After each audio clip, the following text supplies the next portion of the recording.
Good evening, everyone. Welcome to our 9th virtual open house on the Yonge North Subway Extension, and the second public meeting dedicated to the recently released Environmental Project Report, or EPR. My name is Azim Ahmed. I'm manager for Metrolinx's community engagement team for the Yonge North Subway Extension, or YNSC. So while last week's virtual open house, or as you may have had the opportunity to attend and participate, it provided a general overview of the EPR. This week's will focus more on the tunnel segment of the project. Specifically, we're going to be talking about noise and vibration, the natural environment, cultural heritage, as well as soil and groundwater. It's my pleasure to be the moderator for this evening event. As moderator, I'll help to ensure that your questions are heard and answered, and also to make sure that we get to as many questions as possible in the time available between the end of our presentation that will follow this and 8:30 this evening. So all of your questions submitted through Engage will be answered today, as we usually do, as well as those in the Zoom room within 14 business days. So we really thank you again for your interest in joining us here this evening and for your interest in the Yonge North Subway Extension project. An important note that the event is being closed captioned. So to use this feature, please enable it on your video player. And to begin, we'll begin with the land acknowledgement. Metrolinx acknowledges that it operates on the traditional territories of the Indigenous peoples, including the Anishinaabe, the Haudenosaunee, and the Wendat people.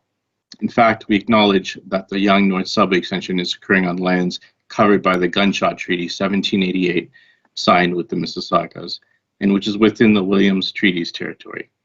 We recognize the Treaty 13-1805 signed with the Mississaugas of the Credit First Nation, and we acknowledge the First Port Albany Nadfan Treaty of 1701 with Haudenosaunee. Metrolinx is committed to building meaningful relationships with Indigenous peoples and to working towards meaningful reconciliation with the original caretakers of this land. Thank you for joining me in that moment. I'm going to quickly go through the format and introduce our panelists, then we can get into the content for the evening. If you've attended any of our previous virtual open houses, you'll be familiar with these, but bear with me in case we have new visitors, or as a general reminder for us all. There is a call-in option for tonight's event. In your registration email, you received a link to join a Zoom meeting. You can also just select Join Zoom on the event page. In the Zoom room, you can raise your hand to ask a question live to our panelists. So please take a quick scroll through the existing questions before posting yours. And if you see one that covers your area of interest, you can simply vote it up. If you feel you'd like to ask a question but don't feel comfortable speaking, you can post it in the Zoom room chat, and my colleague Ali, who is monitoring the Zoom room, will share that. So while previous sessions were scheduled to go 90 minutes, due to high volume, we inevitably always go closer to 120 minutes. As such, we've scheduled tonight's session to go until 8:30. We'll begin with a short presentation, and then we'll spend some time answering the top voted submitted written questions from our Engage site. From there, we'll head into the Zoom room where Ali will host and relay some of your live questions.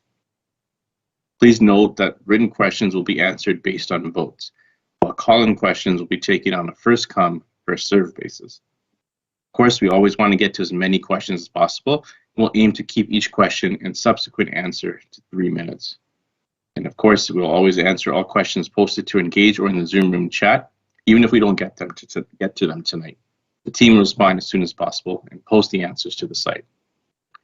Now, if you just joined us to the event, it's being closed captioned, and you can use this feature by enabling it on your video player.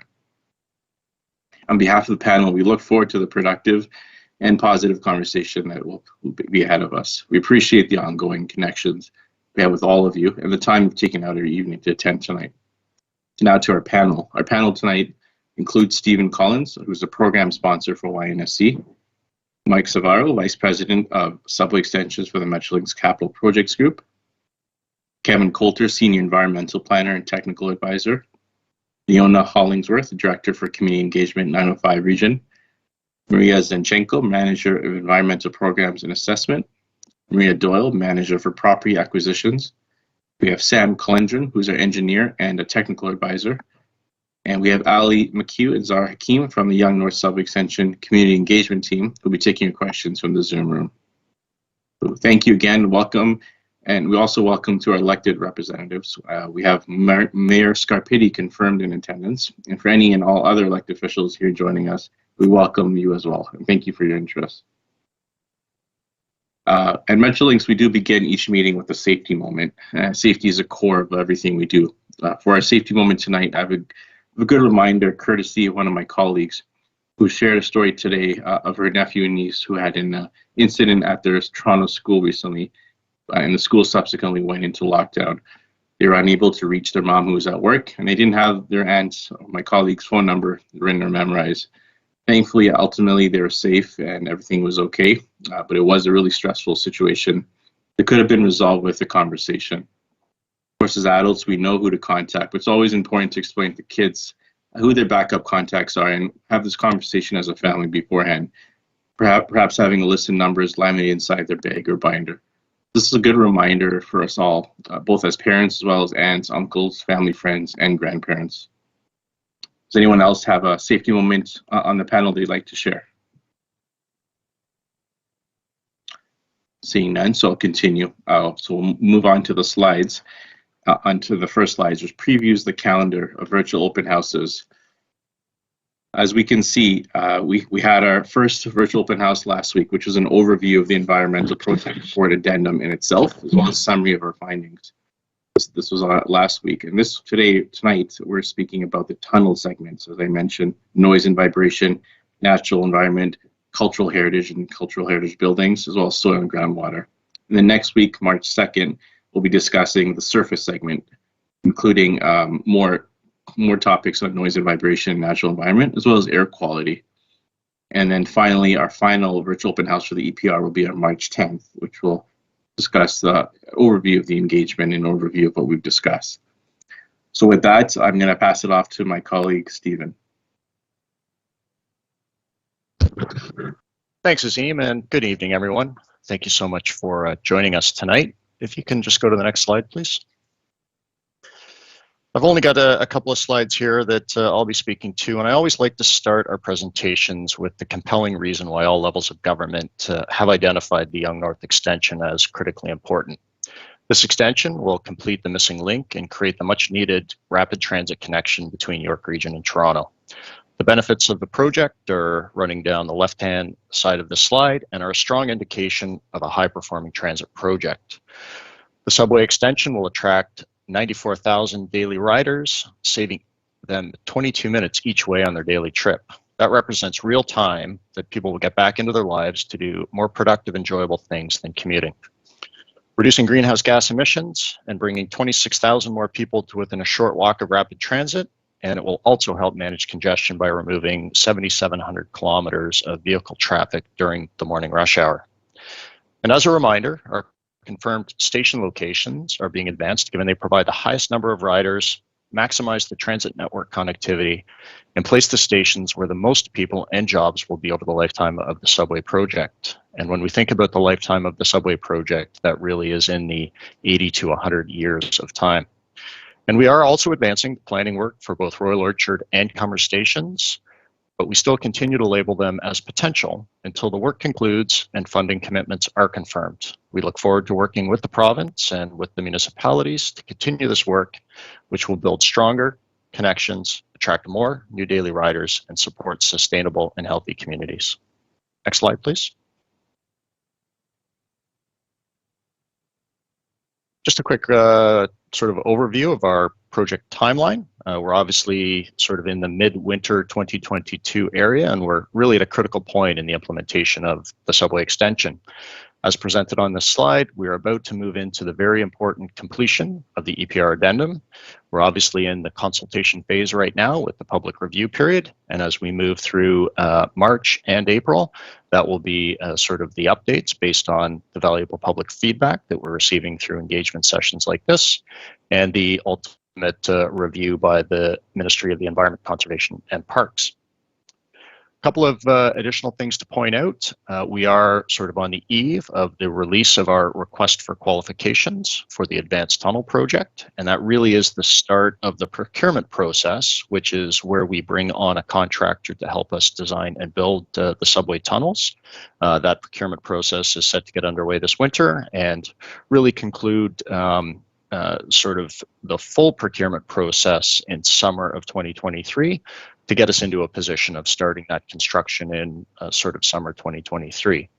We're also sort of in the procurement process to hire a contractor to do some work at Finch Station. There are a series of sort of complex modifications that are needed at Finch Station to allow the subway extension to connect seamlessly into that existing station on TTC's Line 1. So that procurement process is underway, and we do anticipate starting construction on that early works project later this year. And with that, I will move on to the next slide and turn it over to my colleague Maria, who will take us through the EPR addendum and some of the findings that we have for it. Thank you, Stephen. This slide presents a quick recap of what environmental assessment is for those who were not able to tune into our virtual open house last week. Environmental assessment is a process to identify the potential environmental effects of a proposed project. We complete environmental assessments ahead of construction to identify potential effects the project may have on the environment and ways to address them during construction and operation. And we document this work in an environmental project report or environmental project report addendum, as is the case with the Yonge North subway extension. We've been working on our addendum for a number of months now and are quite excited to have it available for public review on our website. At the last open house, we presented an overview of the addendum findings, and today we will be taking a closer look at several environmental topics for the tunneled segment assessment. Next slide, please. The tunnel segment of the Yonge North Subway extension is about 6 kilometers long. It consists of 2 tunnels that will extend from the existing Finch station northbound to the portal structure that is located just south of Langstaff Road East, as shown on the map on the right-hand side of the slide. So the portal structure is a small yellow box. You can see the Finch station at the very bottom of the map. Our addendum assessed all components of the segment. So we looked at the tunnels themselves, of course, Finch station modifications, Commerce Station, Steel Station, Clark Station, Royal Orchard Station, and their associated bus facilities. We also looked at 5 traction power substations and 7 emergency exit buildings along the tunnel segment, locations of launch and extraction shafts for the tunnel boring machines, and the tunnel portal structure itself. The detailed maps showing specific locations of these elements can be found in Appendix A of the addendum, and we encourage you to take a closer look. For the next 2 slides, I'll talk about the Finch modifications and the tunnel boring machine launch and extraction sites, and then we'll move to the EPR addendum finding summaries. Next slide, please. Oh, there we are. Finch station modifications we assessed are what we've also been calling Finch early works that Stephen covered when he talked about project timeline earlier. And these modifications will enable subway service beyond Finch. They will include electrical upgrades, modifying subway tracks configuration, and bring power to the tracks that will extend north. On the map, you can see the location of underground power cables that will run between the existing traction power substation to the west of the station and the station itself. Next slide, please. The tunneling activities will begin at the future portal location. So this is an industrial area just south of Langstaff Road East, next to the existing CN rail tracks. And this is where the tunnel boring machines will be launched and begin their journey southbound. They will be extracted from the ground north of Finch Station. And again, you can find the proposed locations of the launch and extraction shafts in Appendix A of our addendum report. Launch site will be then converted into a tunnel portal where trains will emerge to the surface. The photo on the slide shows the tunnel launch site for the currently ongoing Eglinton Crosstown West Extension project. And the large white piece of machinery that you can see is part of the tunnel boring machine, which is being assembled right at the launch site. Next slide, please. And now we'll switch gears and cover some of our addendum findings. In tonight's open house, we will focus on cultural heritage, noise and vibration, natural environment, and soil and groundwater quality. Nearly all cultural heritage properties in the project study area, 85 of the 86 to be exact, are located along the tunnel alignment, and we wanted to make sure we cover this important topic in more detail. Noise and vibration and natural environment are 2 other key areas of our project, and we want to spend a little bit of time discussing those. And lastly, we will cover soil and groundwater management, which will be a big part of constructing the tunnel segment. Sorry, Maria, I'm just going to jump right in for a quick second. We are having some technical issues with our Zoom room, and our team is working on it. So we do want to acknowledge that we recognize that and we apologize for the issue, and we hope to resolve it as soon as possible. We'll let you know as soon as we do. Thank you. Thank you, Azim. If we could move to the next slide. We'll cover cultural heritage first. We recognize that heritage properties are very valuable and valued components of the communities along the alignment and reflect unique histories of each community. One such example of unique history is the property shown in the photo on this slide. This is 15 Patricia Avenue. It's just off of Yonge Street in an area north of Commerce Station. While most of the properties in that area have been constructed within the last 50 or 70 years, this one dates back to about 1900, has a very unique architectural style not seen in neighboring homes. And in recognition of its uniqueness, this property is on the City of Toronto Heritage Register. Heritage properties are top of mind for us when selecting locations and designing project infrastructure. We start with the cultural heritage existing conditions evaluation, and based on existing conditions and project conceptual design, we then identify potential impacts and mitigation measures which form binding environmental assessment commitments. For the Yonge North Subway extension, we're committing to additional studies and stakeholder consultation during detailed design, which we will cover in more detail in subsequent slides. The environmental assessment commitments are then included in contractual documents. The contractor reviews this information and submits their management plans for Metrolinx review and approval before construction starts. An example of what management plans would cover is construction vibration, of course, and how heritage properties are protected. And during construction, we make sure there is ongoing monitoring to confirm mitigation measures' effectiveness. Next slide, please.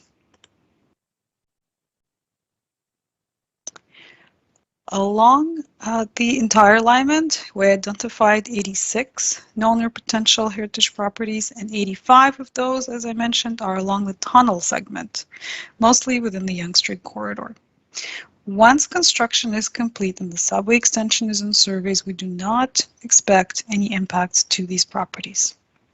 And to assess construction impacts, we use the conservative approach to account for locations of surface elements like station entrances and emergency exit buildings, which are currently under review and will be confirmed during detailed design.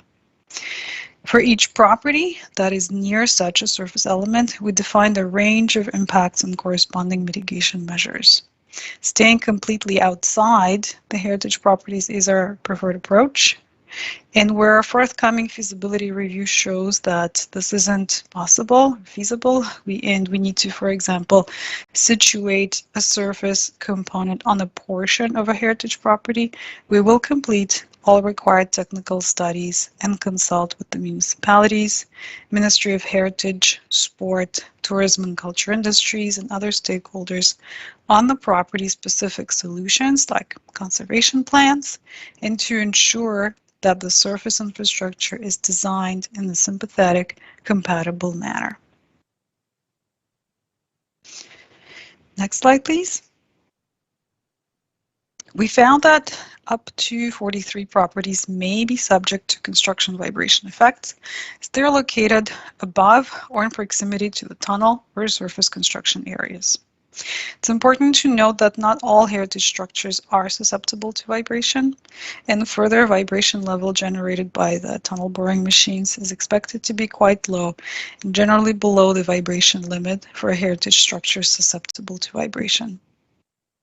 This limit for heritage structures susceptible to vibration is lower than the vibration limit for more modern structures. Nevertheless, we assessed construction vibration conservatively, and we expect that these findings will be refined as construction plans are developed. Our preferred approach is to avoid any vibration impacts to heritage structures. And before construction starts, vibration assessments will be updated based on detailed construction methods and equipment. And if at that time we still have heritage structures identified as potentially impacted, we will do further investigations to confirm if a structure is vulnerable to vibration and define site-specific measures to avoid any impacts. There will also be monitoring programs in place to track vibration levels throughout construction. Photo on the right shows an example of construction vibration monitoring station set up outdoors for short-term measurement, and long-term station It'll be very similar to this, though enclosed in a waterproof box and with a solar power connection. Next slide, please. Up to 14 properties may be impacted as a result of construction of surface project elements like emergency exit buildings. As with construction vibration, our aim is to avoid any heritage properties. Where our feasibility review shows that this isn't possible, we will complete technical studies to inform detailed impact assessment, conservation guidance, and any property-specific solutions. We will also consult with the Ministry of Heritage, Sport, Tourism and Culture Industries, Ontario Heritage Trust, municipalities, and other stakeholders as part of property-specific solutions development and prior to construction start. I'd like to stress that being mindful of heritage properties is a big part of design development, and at this time, final property requirements are still being defined and will be identified as project design progresses. Next slide, please. Now I'd like to cover noise and vibration. Noise and vibration is one of the key areas of environmental management for Metrolinx projects during project planning, construction, and operation. We start with the environmental assessment studies that identify recommended mitigation and monitoring requirements. And environmental assessment studies also outline noise and vibration limits for the project that we will adhere to. Together, these form binding commitments. These commitments are included in project contract documents, and this detailed design is developed based on those commitments. Contractors also develop noise and vibration management plans, which Metrolinx reviews and approves prior to construction start. During construction, noise and vibration levels are continuously monitored to confirm effectiveness of mitigation, and in the next few slides we will cover addendum findings, noise and vibration limits, and mitigation measures in a bit more detail. Next slide, please.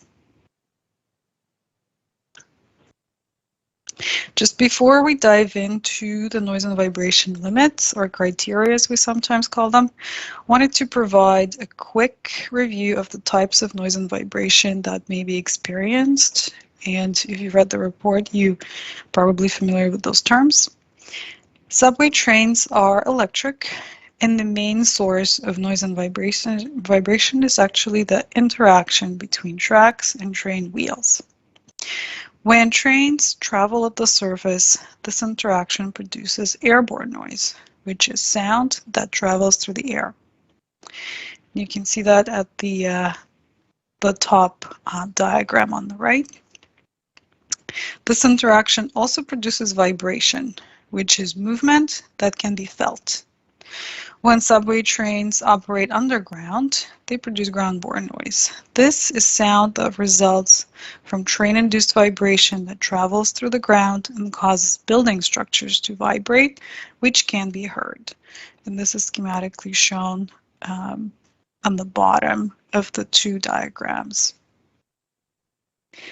Other than trains, another source of noise that we look at is stationary facilities. As the name implies, these are non-mobile facilities like traction power substations and bus terminals. As we'll cover in subsequent slides, there are criteria for airborne noise, vibration, and groundborne noise for trains, and noise criteria for stationary facilities. Next slide, please.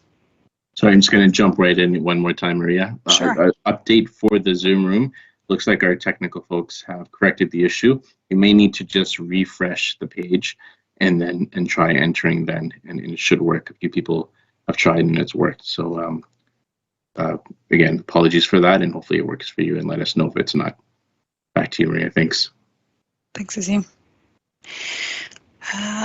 Moving on to noise and vibration criteria for project operation. Noise and vibration criteria for the trains are defined in provincial protocols that we follow. For the tunnel segment, we followed the limits developed by the Ministry of the Environment, which is now known as the Ministry of the Environment, Conservation and Parks, and the TTC. As there are no provincial criteria for groundborne noise, those were adopted from the United States Federal Transit Administration. This is a typical practice that's been used on recent transit projects and is accepted by the Ministry of the Environment, Conservation and Parks. Stations, traction power substations, and bus terminals were assessed in accordance with the provincial guideline developed by the Ministry of the Environment. You can find out more about the guidelines and the limits themselves in our noise and vibration report. We also have summary tables with the limits posted on our Engage website, where you can review the methodology and finding summaries and leave your feedback. As per the guidelines, mitigation measures are investigated and implemented if a project is predicted to exceed any of the applicable criteria. Photos on the right show examples of noise barriers from other projects. Noise barriers like these reduce airborne noise in areas along the transit corridors or near transit facilities. Next slide, please. Our assessment of project operations showed that with mitigation, vibration and groundborne noise from train operations through the tunnels will be at or below the applicable limits along the entire tunnel segment. One such proven effective solution pictured on the slide is called floating slab track. Here, concrete slabs that support the subway tracks are in turn supported by rubber pads, and these pads effectively contain and isolate vibration and resulting noise generated by the wheels of trains passing over subway tracks. Floating slab track is one of the most effective solutions to prevent passing trains from generating noise and vibration. It has been used extensively here in Toronto, for example, along Line 1, Yonge University subway extension, and Line 4, Shepherd subway extension, as well as other jurisdictions across the world.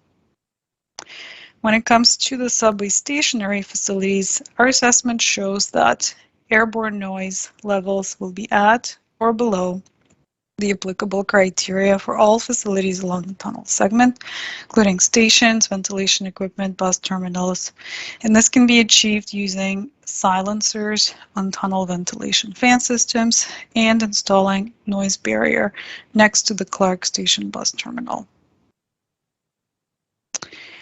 Next slide, please. I'd like to move to construction noise and vibration. To reduce nuisance effects of construction noise and vibration, our work starts well before construction. During this time, we establish comprehensive communication programs to inform local communities about the project scope, schedule, noise and vibration management strategies, and communication and complaint resolution protocols. The contractors also develop noise and vibration management plans that look at potential noise and vibration levels, and identify ways to reduce them, and outline monitoring programs.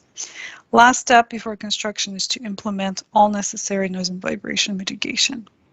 During construction, we monitor noise and vibration to confirm effectiveness of mitigation and inform implementation of additional measures if that's needed. The photo on the slide shows an example of a sound level monitoring station. Typically, for a given surface construction area, several of these are set up as close as possible to the nearest sensitive uses like private homes. We also stay in touch with the local communities throughout construction by way of construction updates and notifications, and respond to any complaints or inquiries. Next slide, please. This slide lists some examples of construction noise and vibration mitigation measures. A comprehensive and more detailed list can be found in a noise and vibration report. The picture here shows an example of a movable construction noise-absorbing barrier that can be reused on multiple sites. This type of barrier has been used on Eglinton Crosstown construction, for example. Ultimately, the mitigation measures selected are tailored to each project and individual construction area. And sound and vibration monitoring allows us to confirm how effective mitigation is and adjust our approach as needed to keep noise and vibration down. Next slide, please. Our next focus topic is natural environment. Metrolinx aims to complete our projects with the least natural environment effects. We start with the environmental assessment process, where we look at existing conditions, identify potential impacts, mitigation measures, and monitoring requirements based on the project's scope and construction activities. Mitigation measures and monitoring requirements form binding environmental assessment commitments, and our contracts reflect those, as well as the latest regulatory requirements. Before construction starts, contractors develop site-specific natural environment management plans, which cover aspects like wildlife, erosion and sediment control, and vegetation. And during construction, implementation of mitigation measures is monitored to confirm effectiveness and take corrective action as required. So, for example, erosion and sediment control measures are regularly inspected to confirm they are intact, especially after storm events. Next slide, please. A bit about the findings of the natural environment associated with the tunnel segment. Overall, we do not anticipate substantial impacts along the tunnel segment, and this is mainly due to the fact that it extends mostly underground through a very urbanized area. Most impacts are associated with surface construction. When it comes to natural heritage features, there may be some impacts in the vicinity of the Royal Orchard Station. This is because this station is located just north of East Don River, which is an urban river valley under the Greenbelt Plan, and also a TRCA-regulated area. Potential impacts here are associated with vegetation and wildlife. There are no in-water works for the tunneling segment, as we are going under the East Don River and Pomona Creek. As a result, do not anticipate any impacts to the surface features, including watercourses, fish, and fish habitat. Surface construction may necessitate removal of vegetation and trees. We strive to keep those to the absolute minimum required to facilitate construction and compensate according to our vegetation guideline. Where warranted and feasible, we will explore relocating existing trees before considering removal. We do not expect substantial impacts to wildlife, as most of the areas where surface construction will occur are quite urbanized and inhabited by common urban wildlife. When it comes to species at risk, we did identify habitats that may potentially be used by barn swallow and bat species, may be impacted as a result of surface construction. And I want to note that these habitats are potential, not confirmed, and we will conduct species-specific surveys before construction to assess for usage of these habitats by barn swallow and bats. And if we find any confirmed habitat, then all applicable requirements of the Endangered Species Act will be met. Next slide, please. This slide shows a few examples of the natural environment mitigation measures, and the comprehensive list can be found in our environmental project report addendum, as well as the natural environment report that's been prepared to support the addendum. The picture on the right shows an example of a tree protection fence to prevent tree damage during construction. Next slide, please. Moving on to soil and groundwater approach. Effective soil and groundwater management is one of the key factors to a successful tunneling project. To facilitate effective soil and groundwater management, we start with the review of existing information and available site-specific information to inform identification of potential impacts, mitigation, and monitoring. These are outlined in environmental assessment reports and reflected in our contractual documents. Before construction starts, we also conduct additional studies like estimating soil and groundwater volumes we'll need to handle. We develop soil and groundwater management plans, which outline soil and groundwater handling and disposal methods, regulatory requirements, permitting procedures, and monitoring programs. And during construction, we complete monitoring according to the site-specific requirements of the management plans and, of course, regulatory and permitting requirements. For example, all soil movement is tracked according to the requirements of the provincial excess soil regulation. Next slide, please. We do not anticipate ongoing dewatering once the subway extension is in operation. Project structures are also not anticipated to interrupt long-term existing groundwater flow and migration pathways. And any structures that may come into contact with groundwater, like tunnels and underground portions of stations, will be watertight.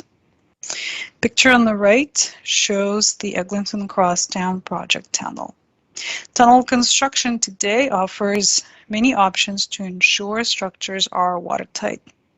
Modern TBMs, for example, tunnel boring machines, are capable of multitasking.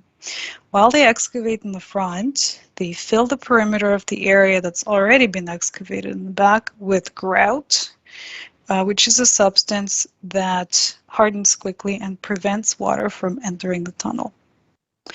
To further waterproof the tunnel structure, tunnel segments made of concrete come with special plugs or stops along the edges, which expand when they come into contact with water, thus sealing any joints between the segments. Similar to groundwater, we do not anticipate soil impacts during operations. Next slide, please. The slide shows several examples of the measures we'll take to avoid impacts to soil, quantity, and quality. And the more detailed comprehensive list can be found in the addendum report. The picture on the right shows an example of an excavation support system. Excavation support is essentially walls that keep sides of an excavated area stable and reduce the size of that area at the same time.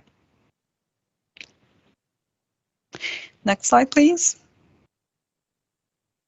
Here we have several examples of the ways we'll manage groundwater quantity and quality.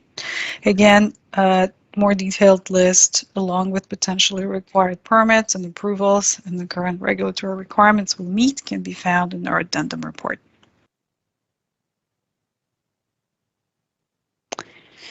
Next slide, please. Now I'd like to take a few moments to outline next steps in the environmental project report addendum process. We're currently about 2 weeks into the public review period. The public review period closes on March 14th. We will then use your feedback and comments to update the reports and publish the updated addendum on or before April 16th. The updated addendum will then be reviewed by the Ministry of the Environment, Conservation and Parks, and this last step may take up to 35 days. If you'd like more information about this process, timelines, or the Provincial Transit Project Assessment Process Regulation we're following, please check the addendum report. We have more details there. We encourage you to review the report and report finding summaries we have on our website and submit your feedback. Please write to the project email you see on the slide or use the online feedback forms. Your comments will become part of the public record and will be included in the updated addendum, and of course, any personal information will be removed. This brings me to the last slide in tonight's presentation. Thank you very much for tuning in. We have 2 more virtual open houses scheduled, one next Wednesday on March 2nd and the last one on Thursday, March 10th. Registration is open on our website. We encourage you to visit our website for more project information. Feel free to use our Ask a Question forum to submit your comments or questions about the project. You can also reach us by email or phone. Thank you very much, and over to you, Azim. Thanks, Maria, and thank you, Stephen, for both of your informative presentations. Before we go to the top voted questions submitted through Engage, just to remind you that it's being everything's closed captioned, and you can press the button there to activate it. And once we've addressed the first few questions on Engage, we'll head over to the Zoom room, which I believe is up and running now. We have about 17 people there, so that's good. We'll head over to my colleagues, Ali and Zar, to ask those questions. So the first question that was originally top voted question was regarding compensation for vibration damage.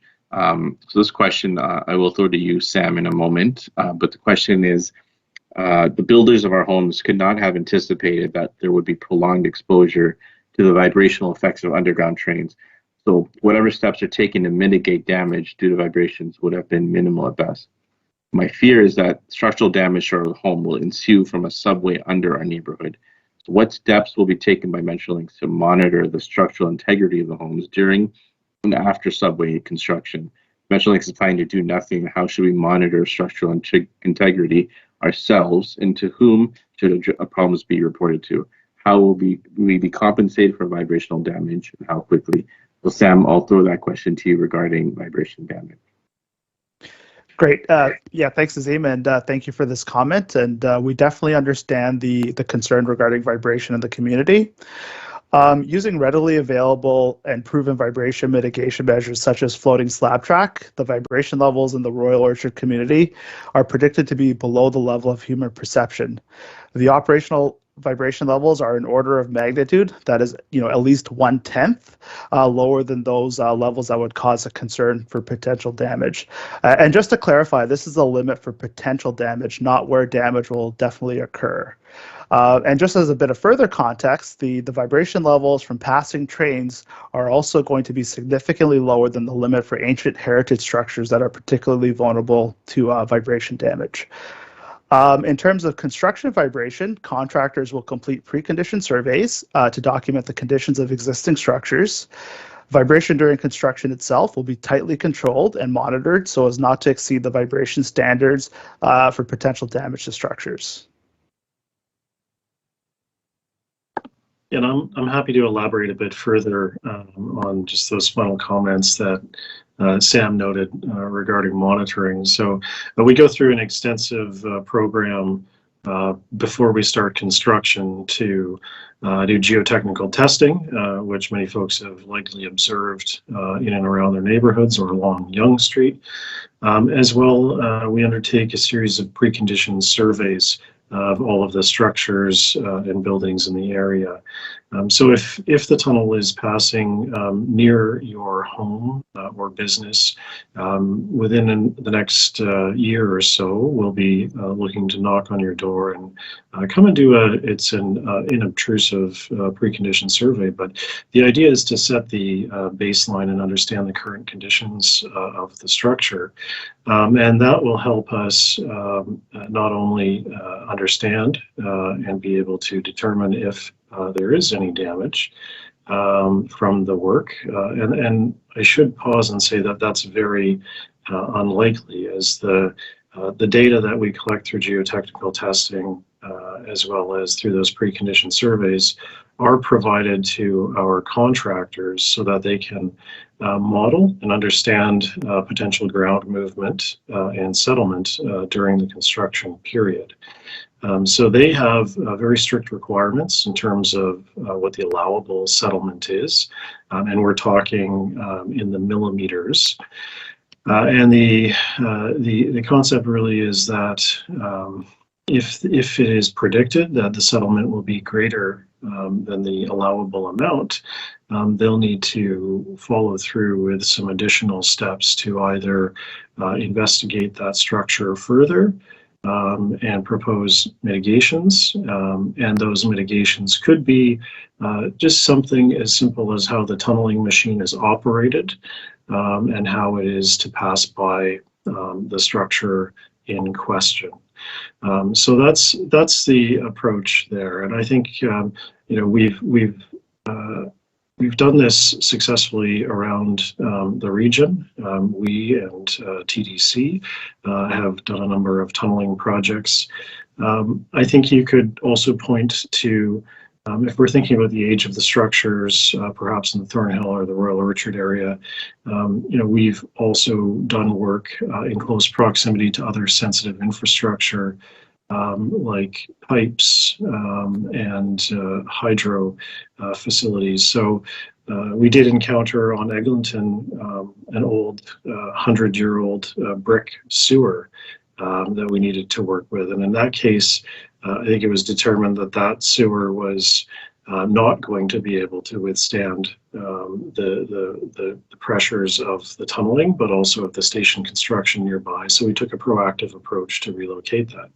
But there are sensitive pieces of infrastructure all across the path of the tunneling, and it's something that we have to be very careful with and use all of the tools at our disposal to ensure that there is no issue, no damage, and no interruption of critical utilities as well.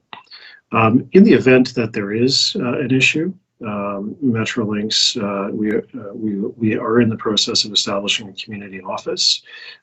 We will have very clear communication lines of emergency phone numbers, regular phone numbers, as well as a storefront in which people can come and visit us and speak with us about any concerns that we might have or that you may have during the construction of the project. So those will be the avenues that can be reached out to and to resolve those types of issues.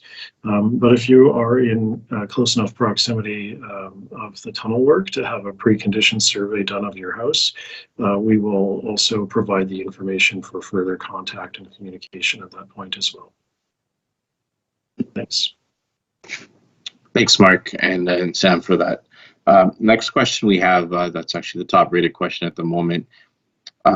It's about the York-Durham sewage system. So the short question, I'll throw it to you in a moment, Steve, is does this project YNC cross the York-Durham sewage system? And there's a longer question to add some context to that. With the criticized Upper York sewage solution on the chopping block, does this project cross the sewage system? And if so, would the subway negatively impact the ability to expand the York-Durham sewage system to provide more servicing capacity in York region? So I'll pass that to you, Steve. Thanks, Azim, and thanks for the question. So the answer to the first part of that question is yes. The Yonge North Subway Extension tunnels do pass over top of the York-Durham sewer system, southwest collector sewer, which travels east-west. Well, actually, the flows travel from west to east along the north curb lane of Steeles Avenue. So right in that location, we have essentially a perpendicular crossing of the subway tunnels and the York-Durham sewer system. The second question about York Region's long-term sanitary sewer servicing strategy. What I'll say is the Yonge North Subway Extension does not preclude York Region from addressing their long-term sewage servicing solutions. They will be able to cross under the Yonge North Subway Extension through normal construction techniques, should they determine that a sewer is needed to provide capacity in York Region. But as for the solution and where that might be located, it's really not part of the Yonge North Subway study, but the subway project does accommodate new services being installed above or below the subway. Perfect. Thank you, Steve. We have another question. I'll throw to you, Steve, to start with at least. The question is for about Georgina homes. Why are new Georgina homes being charged a DC? There will be no business case for Georgina residents to take the subway. So why are all new Georgina homes, even those in Pefferlaw, going to be responsible for paying this? So an interesting question here. For sort of context and just awareness, the DC referred to in the question relates to a development charge. And a development charge is a tool that municipalities like York Region to recover the cost of servicing growth-related infrastructure that needs to be put in place to accommodate that growth. York Region is the authority responsible for transit in York Region, and they would be the ones looking to apply a development charge to recover some of the costs that they're contributing towards the Yonge North Subway Extension.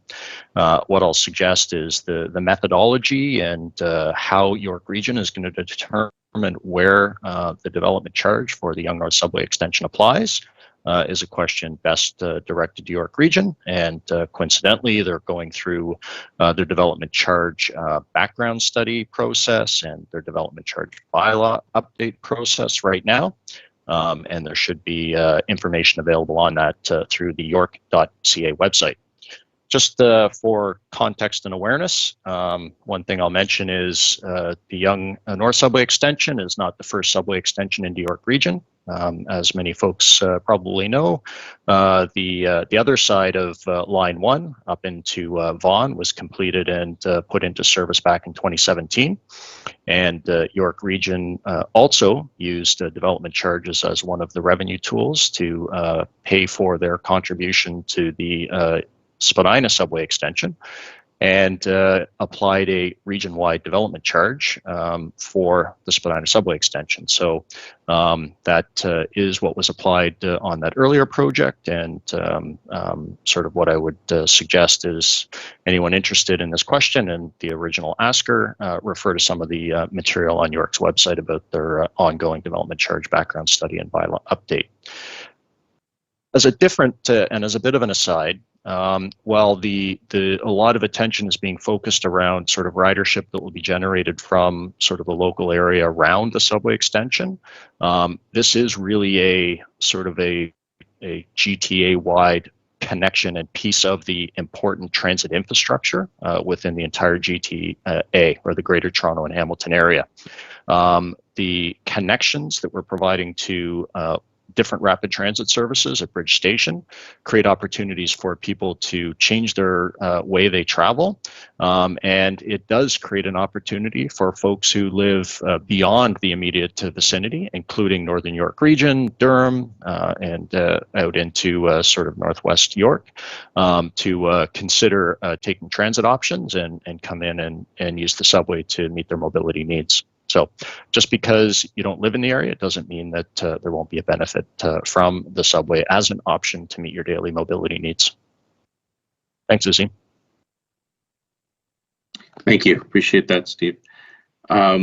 Before we go to the next operator engaged question, I'll throw it to Ali to see how things are going in the Zoom room. If there are any hands up or chat questions, and if they're not, then just a reminder that we welcome and encourage you to participate in the Zoom room, as that is for you. Ali, how is it going over there? Thanks, Azim. We just had a hand go up as you were saying that, so I'm going to take it over to Dwight, and I'm going to unmute you now. Okay, go ahead. Hi there. Once again, it's not Dwight. He's with me here, but it's Renata, his wife. So I just have a question, please, about what you just said. So first of all, your contractors are not something that we necessarily put a great deal of faith in for assessments on our homes.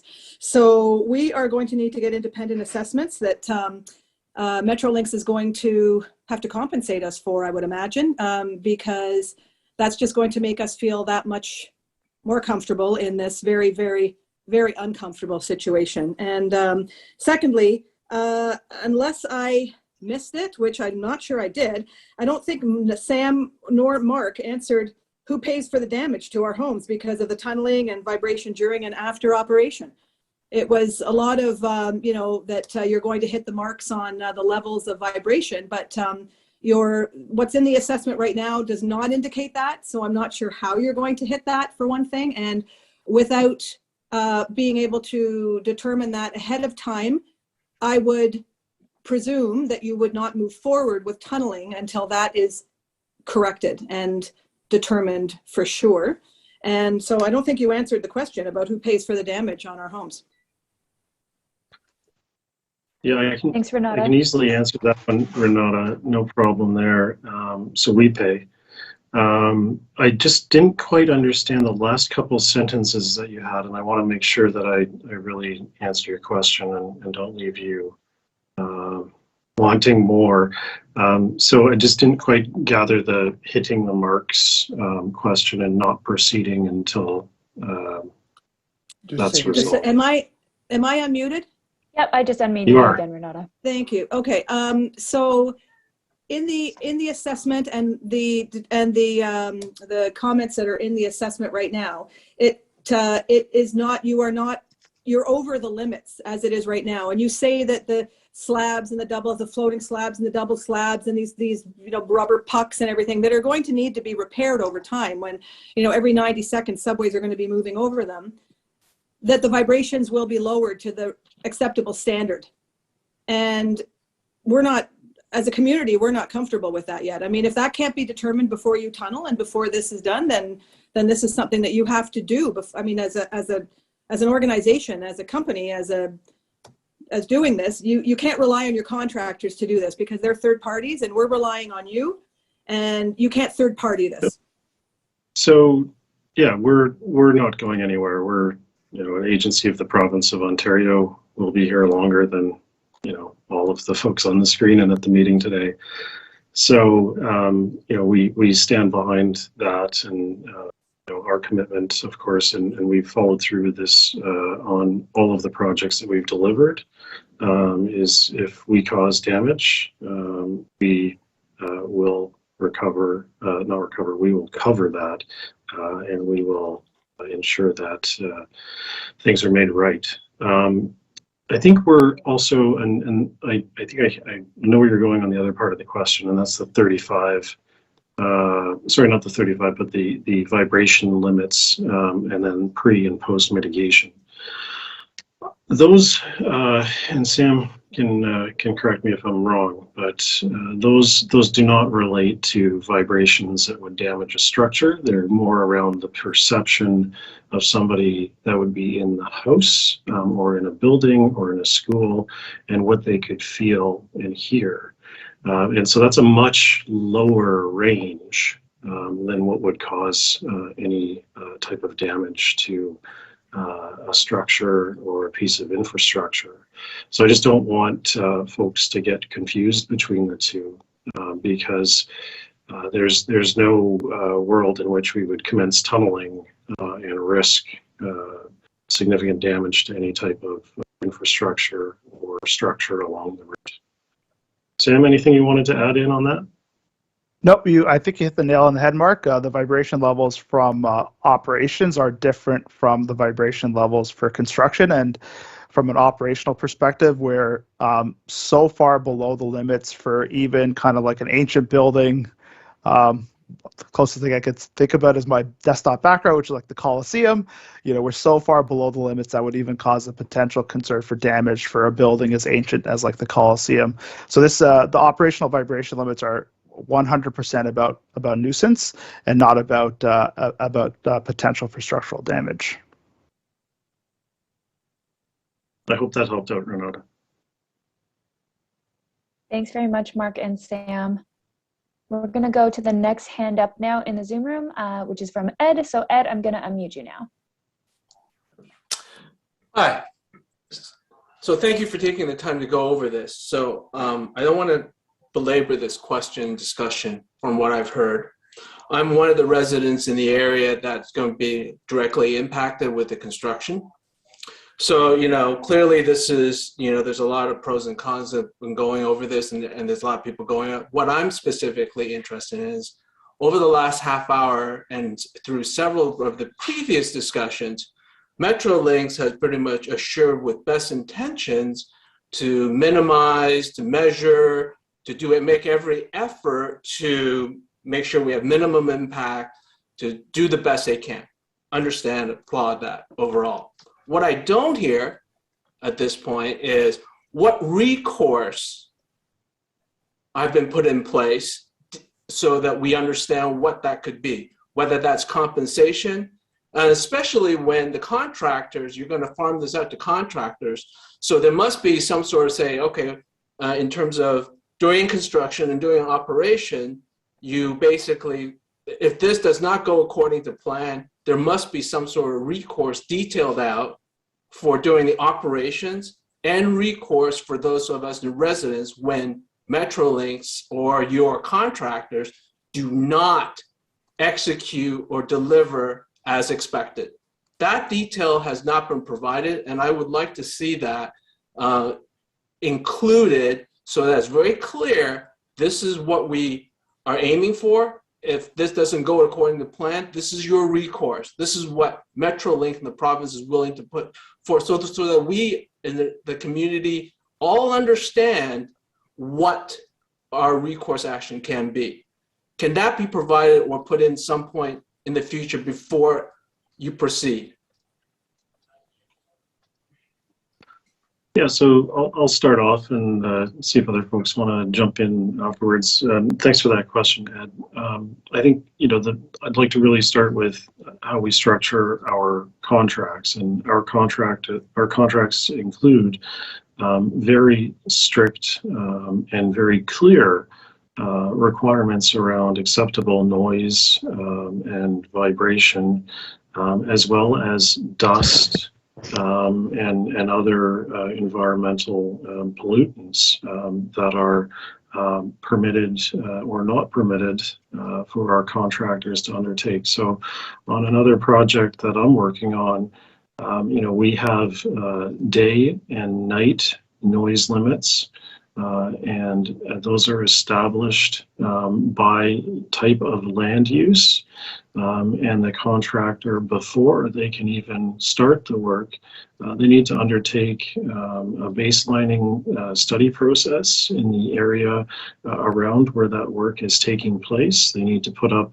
I think Maria had shown some of those images in her presentation of what the monitoring equipment looks like. And we have live readings which capture average noise levels and peak noise levels. And if the contractor is exceeding those levels, we have the ability to shut down the work. And so this is important because, I think if people are, you're saying, somebody's saying, hey, that's really loud. We actually now have a very specific measure of what the noise level was.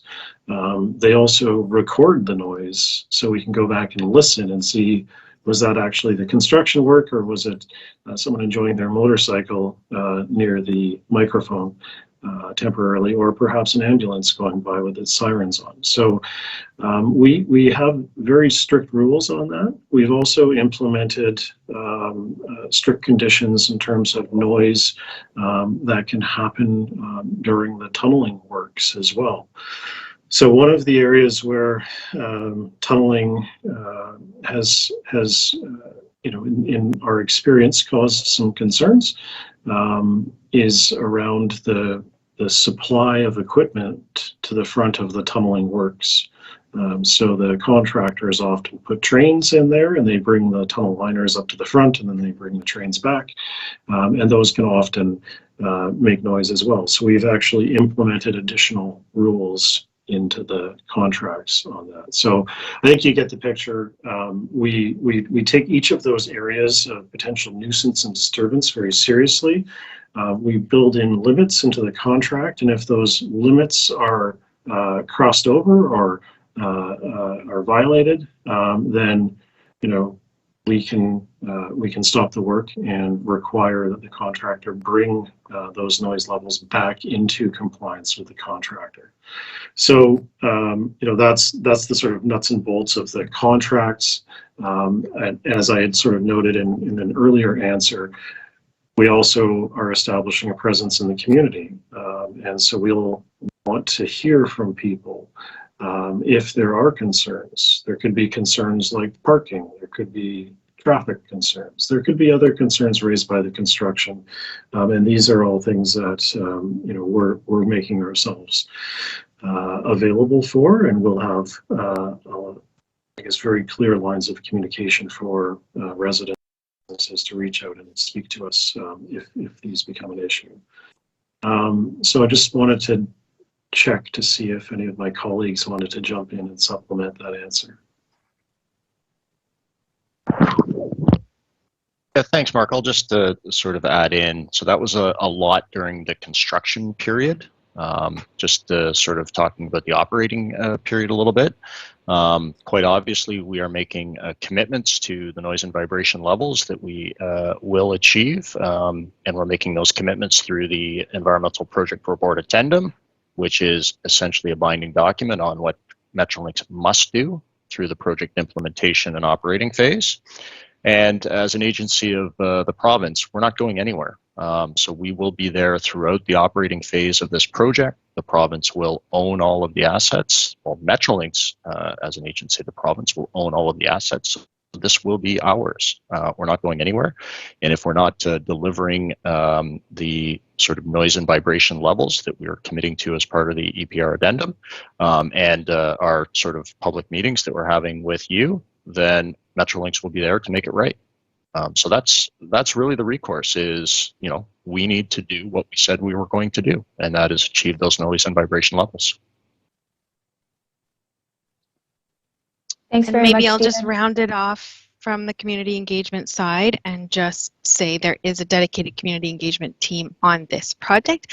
As Mark said, we're going to be opening up a community office in the neighborhood. We're going to be around throughout. The conversation doesn't stop here. This is just the beginning.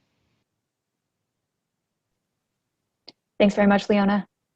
We're going to go to a question in the chat now. So this is a two-part question. So first, what is the depth of tunnels beneath the Pomona Valley where you expect to disturb wildlife? And second, given that you intend to relocate wildlife, why wouldn't you pay to relocate homeowners who would be similarly disturbed? So I think I'm going to direct this to Maria to start off. Thanks, Ali. I can definitely start and address the wildlife impact in the Pomona Creek area, the tunnel depth in the area, and wildlife relocation. The tunnel depth is about 14 meters below Pomona, so this is sufficiently deep for us to anticipate any substantial impacts at the surface. We do not anticipate long-term disturbance of wildlife or disturbance of natural wildlife habitat, watercourse itself, and fish habitat that are contained within the watercourse. The TBM advances several meters a day, and it will take a matter of days to several weeks to cross under the Pomona Creek. So disturbance is any disturbances. The potential for them will be very small, and the duration of the TBM work under the creek will be very short. As far as wildlife relocations go, wildlife are already very mobile. We think about birds or mobile mammals, so we're not anticipating to relocate any wildlife. Exceptions to this may be fish. In Pomona Creek or East Don River, we do not anticipate any in-water works, as again, we're tunneling under those water courses. The only in-water works we're planning for are associated with the German Mills Creek culvert replacement, which is located along the surface segment of the project north of the Royal Orchard community. And we will cover that aspect of our work in our next virtual open house.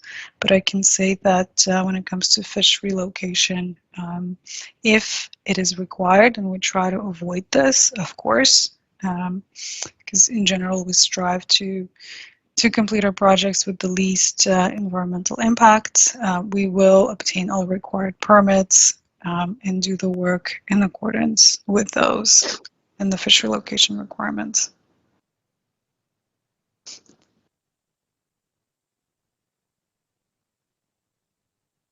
If any of my colleagues would like to jump in for the second part of the question, please go ahead.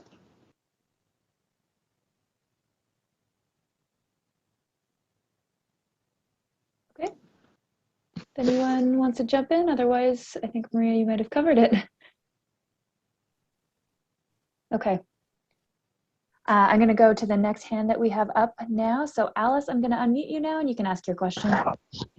Thank you. Hi, can you hear me? Yep, we can hear you. Okay, thank you so much.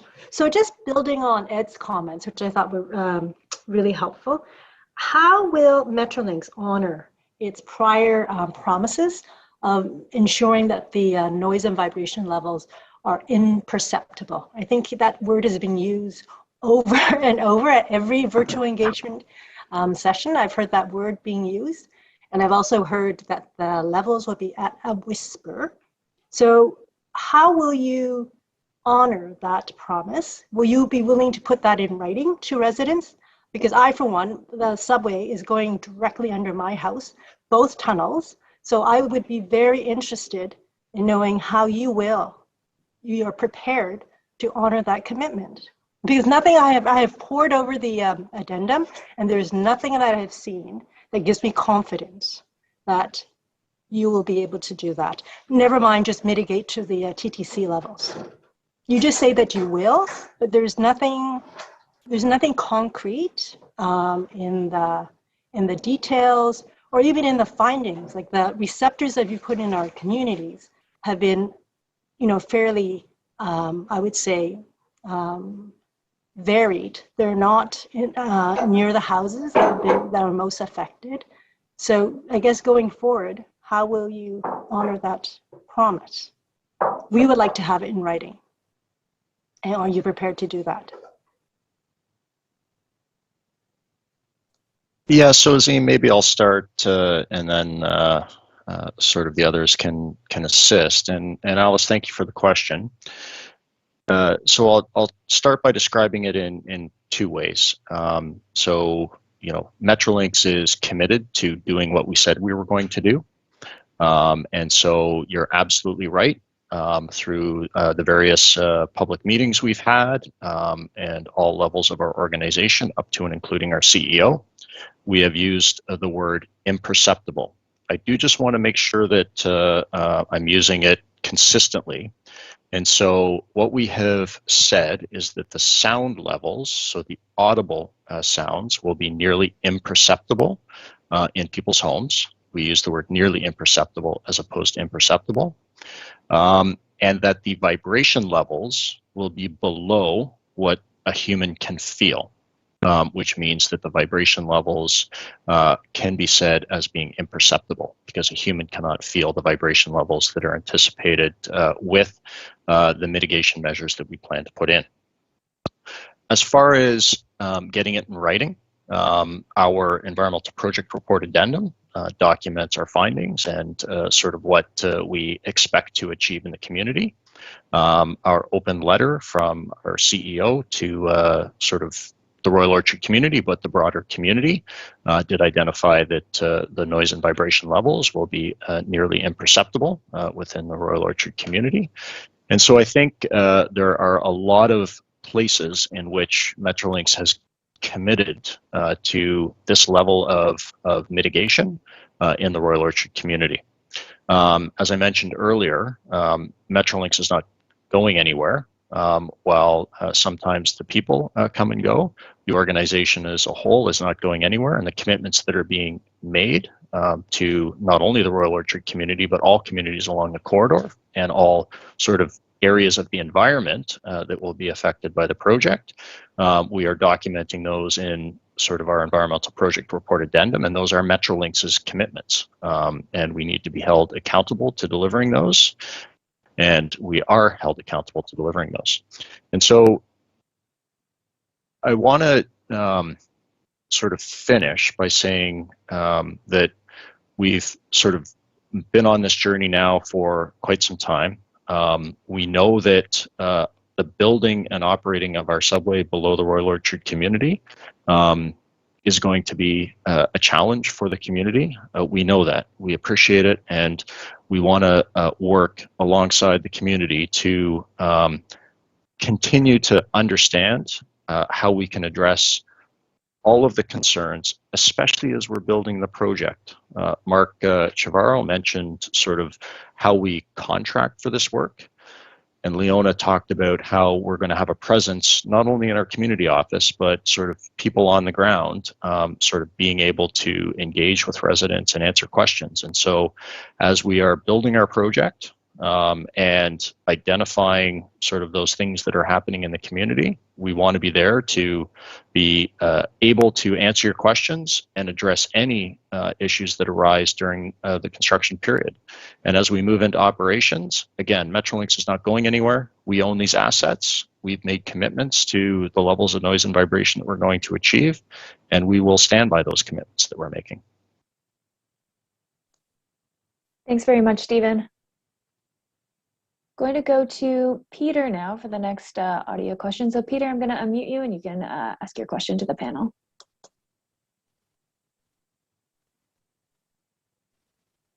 Can you hear me?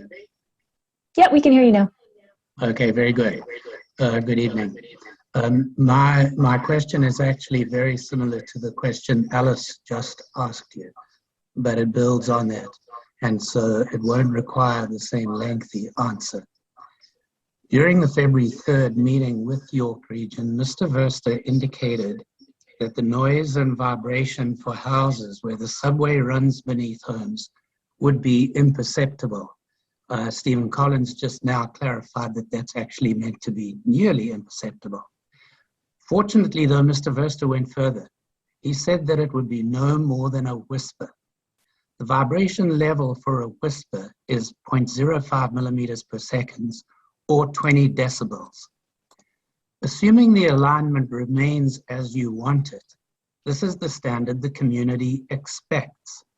Will Metrolinx commit in writing to this standard, and not just what Mr. Collins just indicated is expectations that you have built into the addendum, the EA addendum?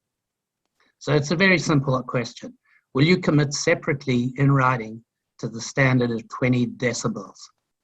And second part to the question is, will Metrolinx commit to installing the appropriate monitoring equipment in every house that the tunnel runs beneath before construction begins, and maintain the monitoring equipment in place as long as the subway continues to run beneath these homes? And it will, of course, be an understanding that in the event that this standard of 20 decibels is exceeded, compensation will be provided to all homeowners in amounts to be established before construction of the tunnels are completed. Thank you very much. Thanks, Peter. I think there are a few people who can answer a couple parts to your question. So I think I'm going to send it to Sam first to talk about the noise levels. Thanks, Ali. So in terms of the like what's been communicated in the past is with vibration mitigation measures such as floating slab track, the predicted noise and vibration levels will be kind of in that point, like less than the tactile perception range or tactile perception range, which is about 0.05 millimeters per second or less, and below 30 dBA, which is consistent with a whisper. So that is what's been communicated in the past, and as Steve mentioned, that is a commitment that Metrolinx has made and will implement through the use of technology such as floating slab track in this area.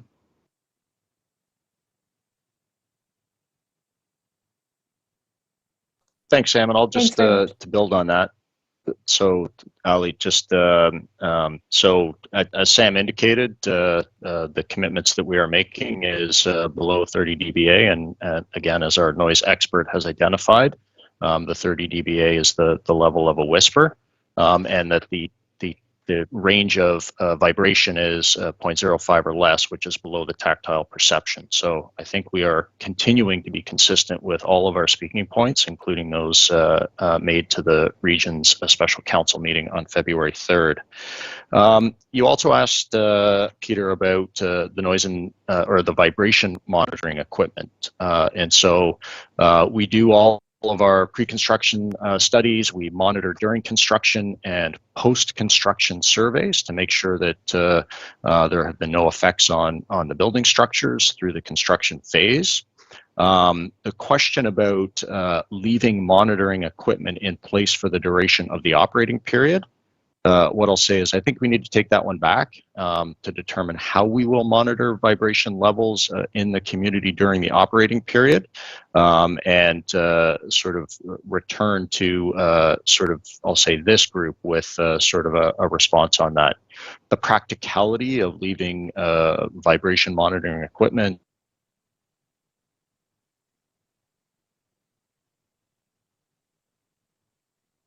to assess and monitor vibration during the operating period. Thanks very much, Stephen. We've got a question from the chat now. It's 2 parts. Will construction near current Finch station have any at-grade impact? What will it be and during which phases? Sorry, 3 parts actually. The final part of that question is, will there be a boring machine portal near current Finch station? If yes, where exactly will it be? Yeah, I'm happy to take that. So the Finch modifications that I think Steve alluded to earlier in the presentation is essentially taking some ducts along Hendon Avenue and connecting over to the existing Finch station. We're looking right now at just some temporary and short-term modifications to the TTC commuter parking lot that's just north of that location to allow access out the west side while we do the construction. We don't expect this construction to be lengthy, as it's really, akin to a utility, water pipe or gas pipe relocation. So relatively brief and short-lived. The area where the tunnel boring machine will be extracted from is approximately at 5800 Yonge Street. And so that's just north of the TTC commuter lot, if I have my geography correct. And if you go to the environmental project report addendum mapping, you'll see a sort of purple cross-hatched box that's called EEB1, Emergency Exit Building 1.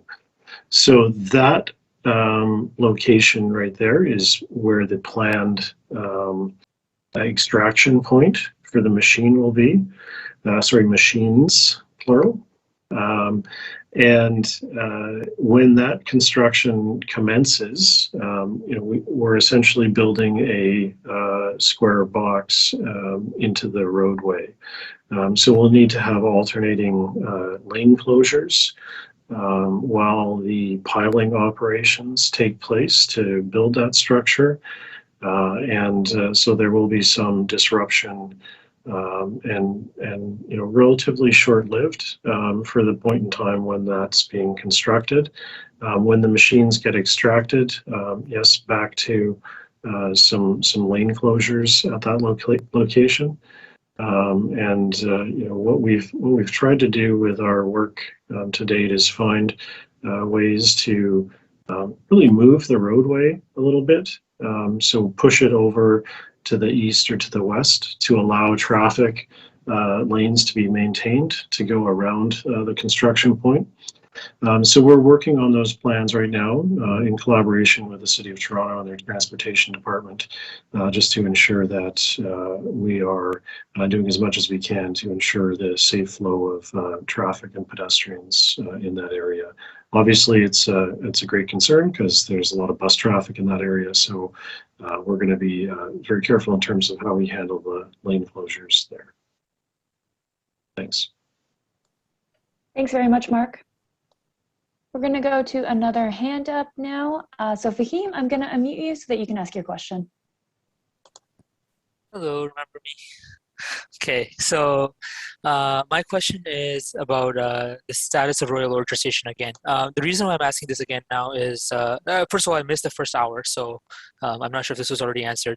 But I read what Infrastructure Ontario said, that they're expanding the project scope to 5 stations using funding from the transit-oriented community, funding that may be available from transit-oriented communities.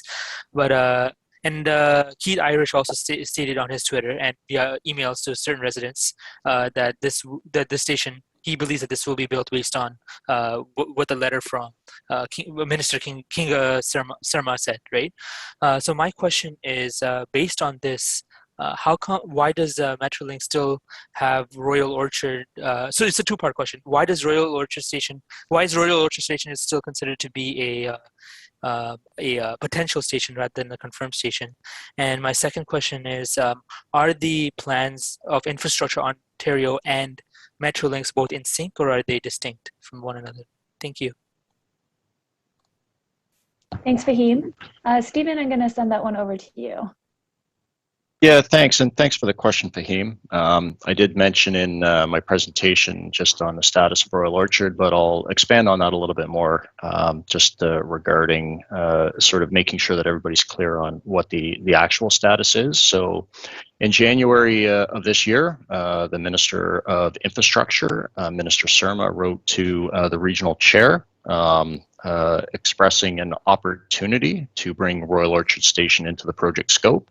It is something the Government of Ontario is interested in doing, and it requires some agreement with York Region to do that.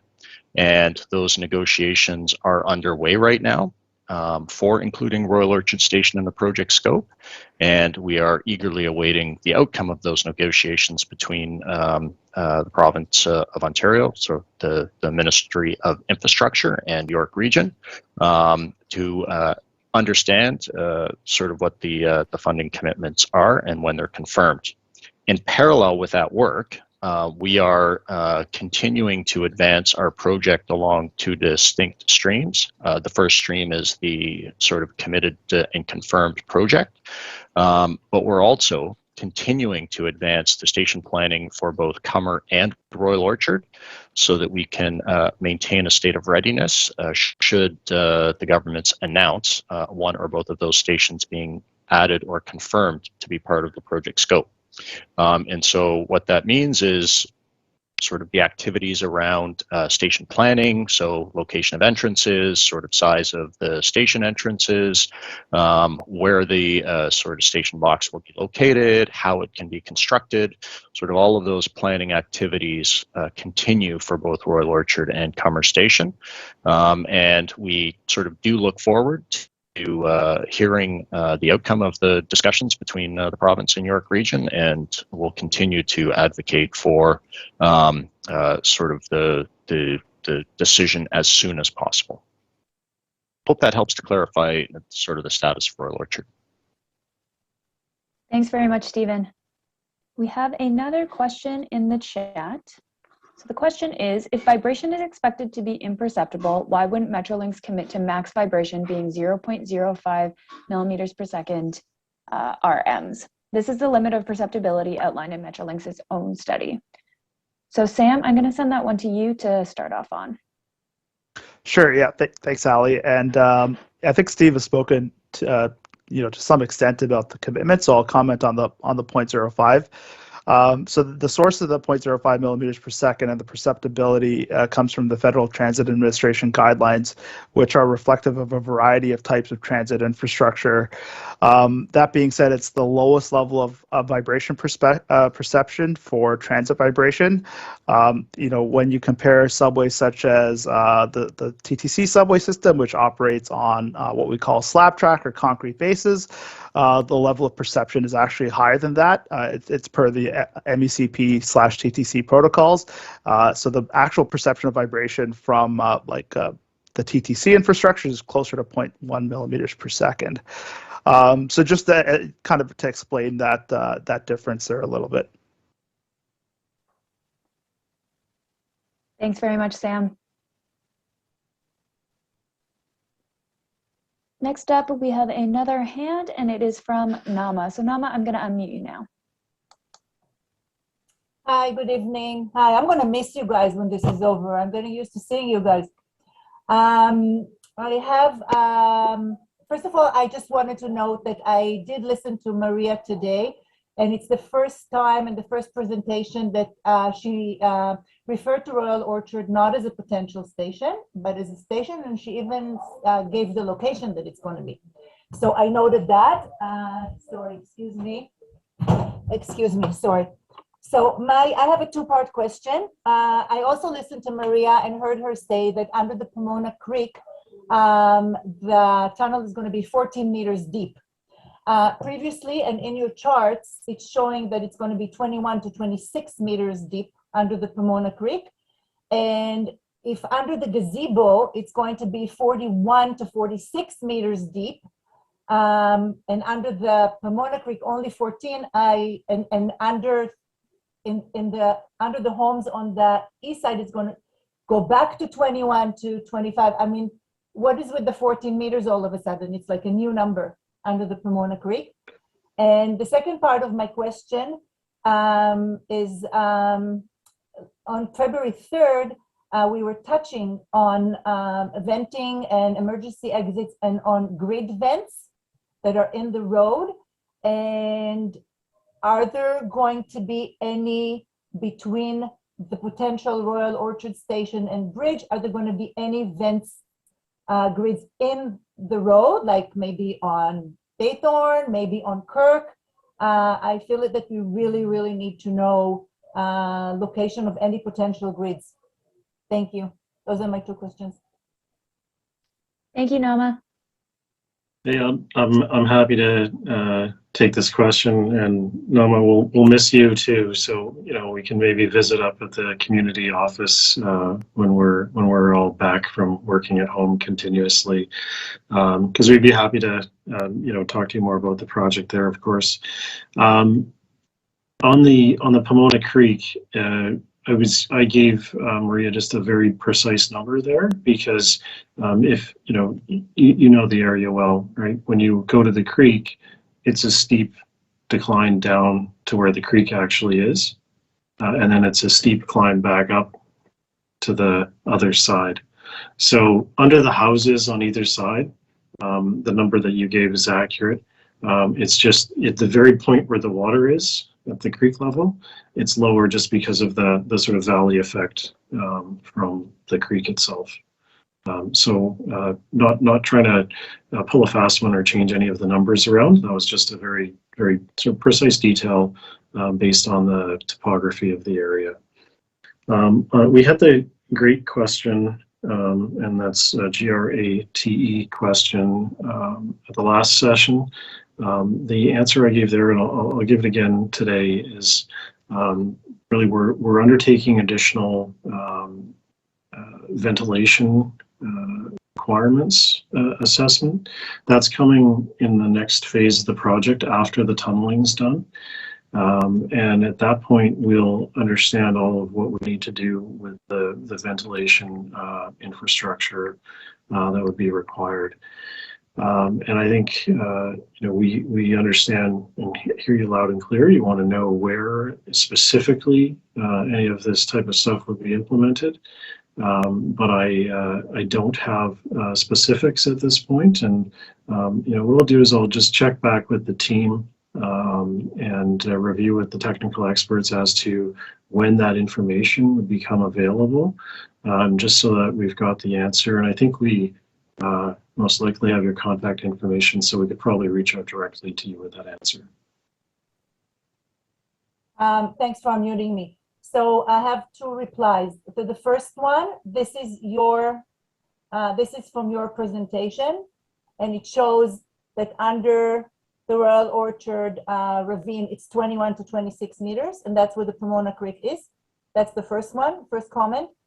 And the second one is that I think in any environmental study that you finish before you start, venting and grades in the roads is a very important issue to people that live in the close proximity. So I don't know, but I don't see how this can be done without having this information prior to starting.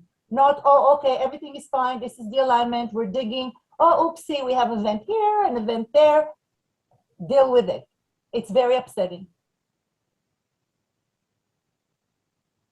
So I think if you take a close look at the environmental project report, you'll see other areas where we've pointed to additional work that'll be undertaken when we will be coming back and filing updates to the project report. So this is an update at this point in time to the project, and it's as comprehensive as we can put out at this point in time.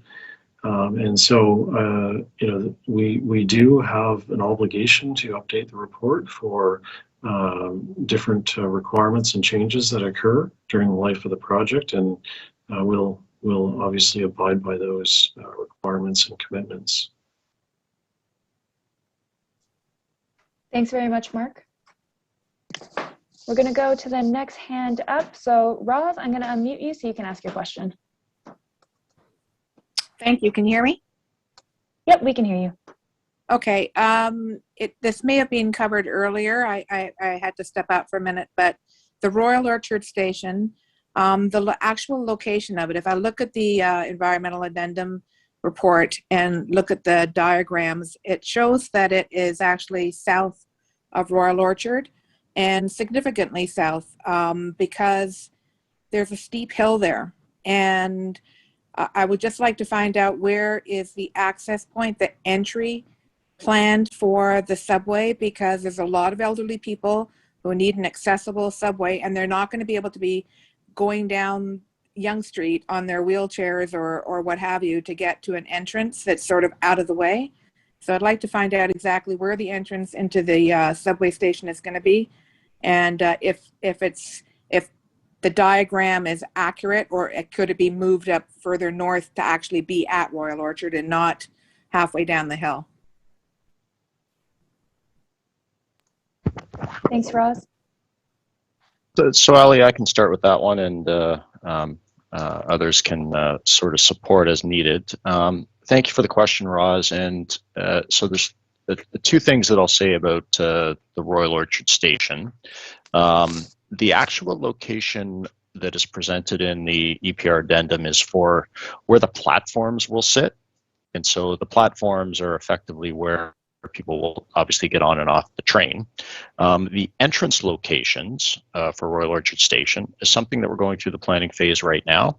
And we are looking at entrances on both the east and west sides of Yonge Street, close to the Royal Orchard and Yonge Street intersection, because that's where the people are going to be either A, transferring from sort of buses to subway service or subway to bus, but it's also sort of where people will in that community go to in order to access the subway. So it's important not to attach where we're placing the location of the platforms or the station boxes, we sometimes refer, to where we're going to place the station entrances.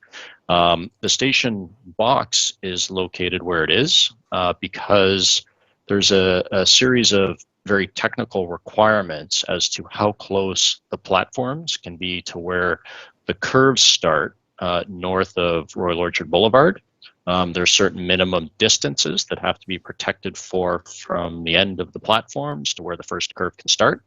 And we continue on our station planning, and we are trying to orient the station box as far north as possible, but we are limited through the requirements of the geometry or sort of the curves of the subway. But rest assured, the importance is where people will actually gain access to the subway through the entrance buildings. And that's what we're doing through the sort of parallel stream of work I mentioned about the station planning. And we're looking at entrances near the intersection on both the east and west sides of Yonge Street. Thanks very much, Stephen. We're going to go to another question from the chat next. So the question is, have Metrolinx asked developers around 16th Avenue if they want to sponsor a station at 16th Ave? So Stephen, I'm going to send this one back to you. So the quick answer is no.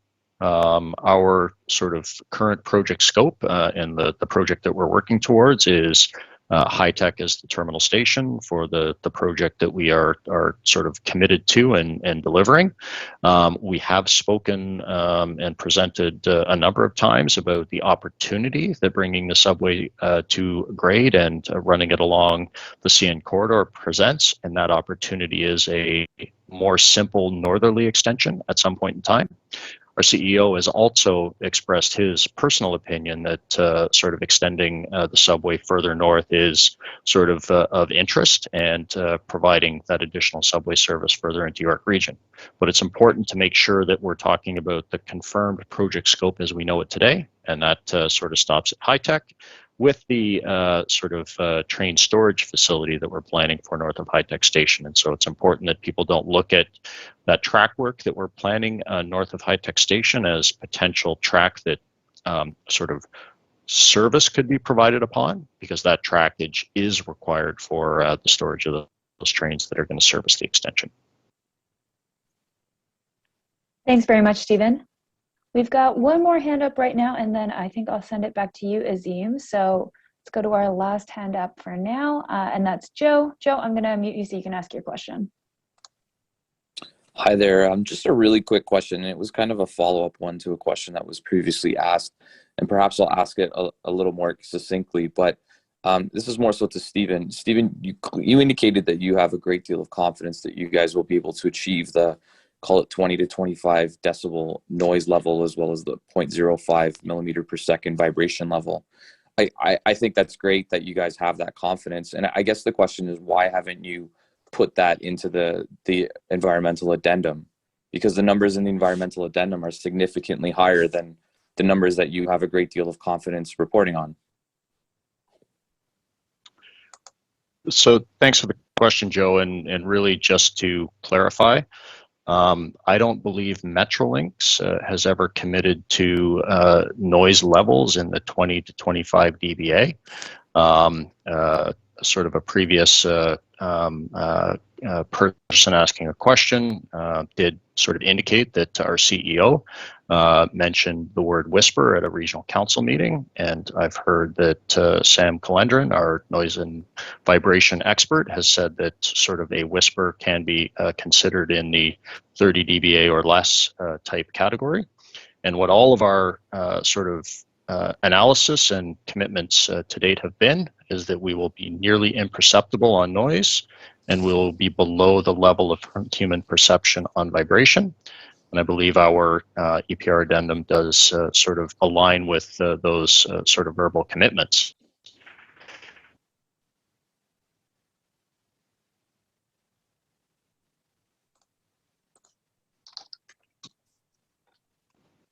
Sorry, I just had a interruption on my screen here. Can everyone still hear me okay?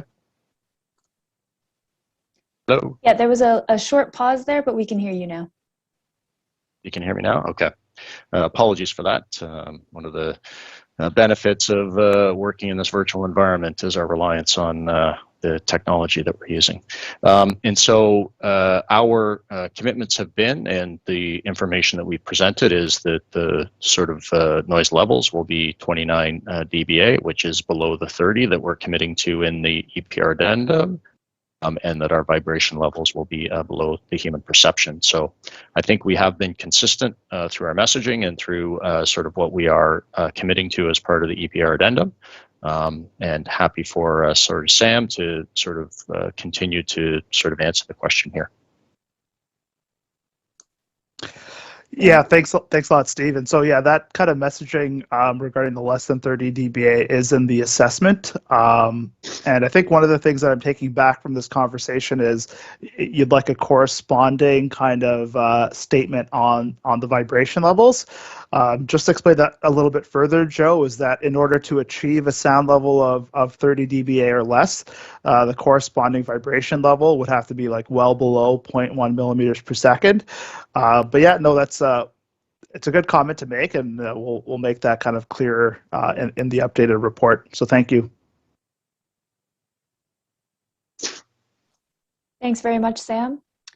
We actually just had another hand go up while you guys were talking. So I'm going to go to Michelle next. I'm going to unmute you so you can ask your question.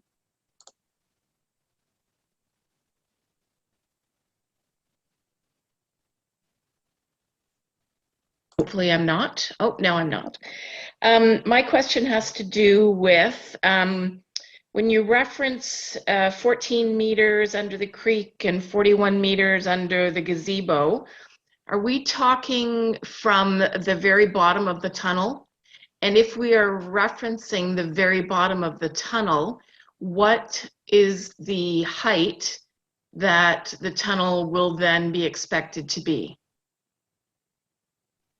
So what I'm trying to get at is the difference between the bottom of the tunnel, the top of the tunnel, and what we're really actually talking about when you're saying that there will be the amount of space or the amount of room that there will be under the creek, under the gazebo, and under our neighbors' homes. Thanks, Michelle. Yeah. So Mark, do you want to? Yeah, happy to take that one. Thanks for the question. Mark, so I think the you're tunnel. on mute. I'm not on mute. Can folks hear me? Okay. Maybe Ali can't hear me. Sorry about that. We're having a good night with. Okay. All right. So thanks for the question. So the tunnel diameter is 5.6 meters. That's the internal diameter. Add 400 millimeters for the thickness of the tunnel liner to that. The reason we are showing the bottom of the tunnel, though, and I just want to provide a bit more context on that, is that's where the wheel rail interface is. So that's where the noise from the train is generated. Yeah, I recognize the kind of the concern and the comment that the distance is different from the top of the tunnel to the bottom of the house. But I think the real point that we're trying to get across here is that's where the noise is being generated. The distance underneath the creek, I guess what I would say from a tunneling perspective and a construction perspective is that we seek to have at least one tunnel diameter of cover under what we're constructing. So if you look at the creek and you look at all of the other structures that we're passing under, we have certainly more than a tunnel diameter of cover between the top of the tunnel and whatever's underneath it. So hopefully that answers the question. Thanks very much, Mark. We're going to go back to Joe now, who has his hand up again. So Joe, I'm going to unmute you so you can ask your question. Thanks so much. Just a two-part question. The first one, both Sam and Stephen mentioned the 30 dBA level, which is, I guess, the level you're prepared to commit to. Was that correct? I think what was sorry, Steve, feel free to take it, but I think what we said was below less than 30 dBA. But yes, that's basically correct. Thanks, Sam. The next hand up that we have is Roz. So we're going to go back to Roz now. I'm going to unmute you. Hi, just a simple technical question. I didn't see in the report an elevation of the two tunnels. Do you have something that shows, so if I was looking at the two tunnels, you said it's 5.6 meters, the internal measurement. I'd like to see what maybe Mark, you could just tell me right now, what the widths of the tunnels are from outside to outside, the width in between the two tunnels, and then the height of the tunnel. Yeah, so it's a perfect circle, 5.6 meters internal diameter. Add 400 millimeters to get the external size, and then what we do is we're planning to keep a diameter of distance in between the two tunnels as they progress together. Thanks very much, Mark. Did that answer the question? Just like to make sure that we. What's the distance between the two tunnels? 5.6. 5.6. So it's 5.6, yeah. 5.6, 5.6, basically. Yeah. So when I say a diameter, it's just, the distance across. So we space them that kind of equal distance in between. Okay, because when I look at the report and I'm looking at the diagram and I see the two little green lines that show the track, then I can assume that those green lines are actually the center of the track because they're 12 meters apart. So that tells me that's the center of the track. Is that correct? That's correct. Yeah. Okay. Thank you. Okay. Thanks, Roz. I'm actually going to go back to Joe right now because I believe Joe had a two-parter and I neglected to let him ask his second question. So Joe, I'm going to unmute you again. Thanks so much. Yeah, so just the second part of the question, just following up on that 30 decibel limit. So I'm kind of confused just because when I looked at the environmental addendum, the noise limit that you laid out in your own environmental addendum is 35 decibels. So am I correct to assume that in the updated addendum that you will show 30 decibels as the noise limit? Yeah, good question, Joe. So we don't set the standards or the criteria. So this is set by the Federal Transit Administration, and it's used in, it's adopted by the province of Ontario for use in transit projects locally, but it's also used all over the world for transit projects. So, will we change the accepted criteria? Like, no, I don't think we will. What we've said is that regardless of what the criteria is, and Steve, step in here whenever you like, is that we will achieve sound levels less than 30 dBA, regardless of what the criteria are. And I think that is stated in the report, and happy to make that clearer as well. Thanks very much, Sam. So just aware of the time, we're going to go to our next question. We've got, okay, a couple hands left. Renata, I'm going to go to you next. I'm going to unmute you now.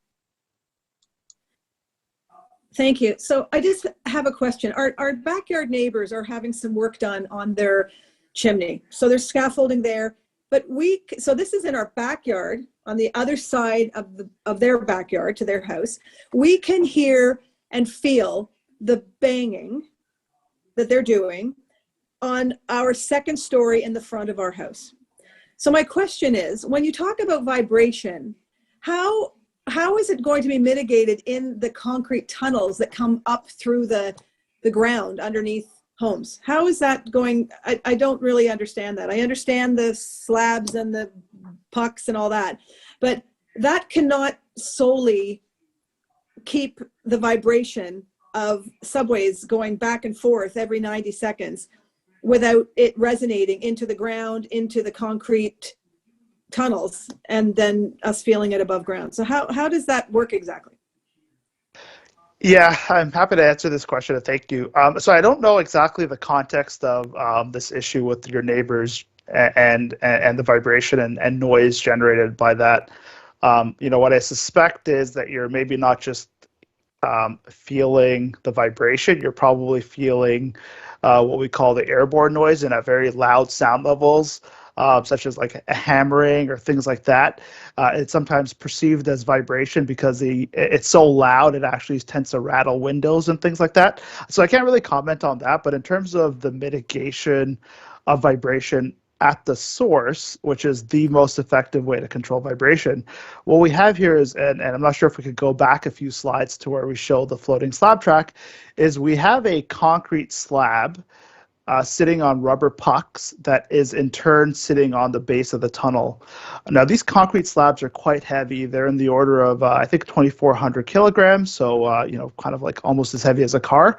And there's a series of these concrete slabs that are installed throughout the tunnel. So the vibration from the trains, which is at the wheel rail interface, are located above this concrete slab.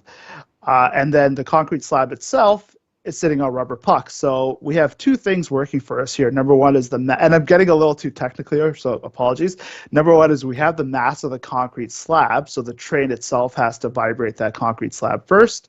And then that vibration is absorbed by the rubber pads, which then reduces the amount of vibration that gets into this tunnel structure itself. And then whatever vibration gets into the tunnel structure itself still has to travel all that way to the surface where the buildings are. And so that's kind of how the vibration mitigation works. It's been used throughout the world. As old as, as far back as 1978 in Toronto, and it's been proven to be quite effective at controlling vibration and groundborne noise. So hopefully that helps a little bit, and apologies if I got too technical with the answer. Thanks very much, Sam. So just looking at the time here, we're going to finish off with the last two hands up that are in the Zoom room. So first we have Nama, and then we have Joe, and then we'll go back to Azim. So Nama, I'm going to unmute you now. Thanks. I'm sorry if I'm being annoying, but I'm looking at, you said you stand behind what you send us, and that's the only thing we have to hang on, is what you're telling us, and you say trust us, so I'm going to trust you. And the first option 3 showed 16 meters under the Pomona Creek to bottom of rail. And the new alignment, I was happy to see that it's 21 to 26 meters under the Pomona Creek. And now, Mark, you told Maria to tell us that it's 14 meters to the bottom of the track. So which is it? So Nama, I dug up the presentation that you were referring to. I took a look at it, and I can say that there's an error just in that exact measurement there. If you look at the two images where it says previous route and adjusted route, you can see the dip where Royal Orchard Park is. And I'm not sure, it's something that I probably should have caught in proof, but the graphic shows that 21 to 26. I think 21 to 26 is I can confirm, and I can absolutely state to you that that's the depth under the houses, and it's the simple fact that the creek, and I don't think you would dispute that the creek is at a different elevation than the houses. It's lower. So I'm just giving you the honest truth here that it's a lower point to measure from. It has no bearing on the impacts of the tunneling and the creek whatsoever, nor does it affect the elevation of the tunnel underneath the houses. So just want to be super clear with you, just being transparent about that. That's a mistake. No, I own up to it. I understand. So I mean, how, because if I'm looking at this and I'm positioning Rose's house or Renata's house or my house or everybody's house, that's what I have to go by. So can you generate a more accurate? I mean, we can't go by something that you're not showing us. This is what you're showing us. This is why we don't sleep at night. So we need this to be accurate, because if you're going to say, oopsie, there was a mistake, it's going to be too late. Now, I think, it wasn't oopsie. I think I've been very clear that the depth of the tunnel has not changed under people's houses. And the fact that I'm just clarifying that the creek is lower than the street level where the houses are, I think that's a fact we can all agree on. And now I'll just sort of offer that there are sort of much more detailed plans in the environmental project report addendum, including sort of the plan layout, so sort of where they are and where they're sort of located. And then we also show the profiles, so the depth of the tunnels relative to the ground features. And so, while sort of the images that we were using in presentations were to sort of communicate information prior to having the detailed plans that are in the EPR addendum, I think referring to the EPR addendum plans is sort of the next turn on the evolution of the design.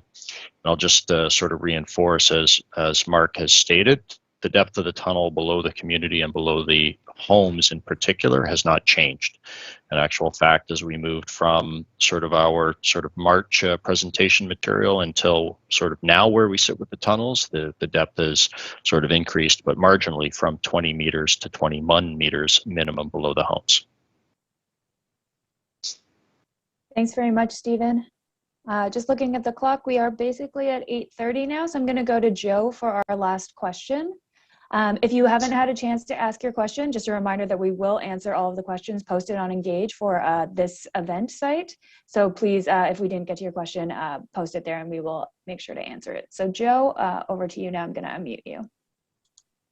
Thanks so much. I have another two-part question. Hopefully I get to ask both parts of it. The first one was in relation to a discussion we had with Maria Doyle in the last meeting. And it was specifically related to what our obligations are as a homeowner if we chose to sell our home, what disclosures we are legally required to make, and whether Metrolinx or TTC have any specified easements that would be reflected in our title, either now or in the immediate future.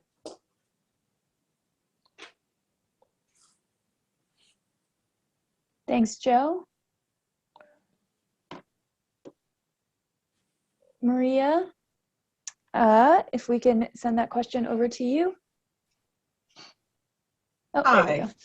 I'm not sure I understand the question. Maybe Joe, could you rephrase it slightly as a question? It seemed to be more of a statement to me, so I'm not sure. Yeah. The question is there. Yeah, absolutely. So in the last meeting, you basically said you weren't sure about what we would be required to disclose, or if it was a legal thing, or if it was a Metrolinx thing or if there would be an easement or some other kind of disclosure attached to the title on our property because of the subway going underneath it.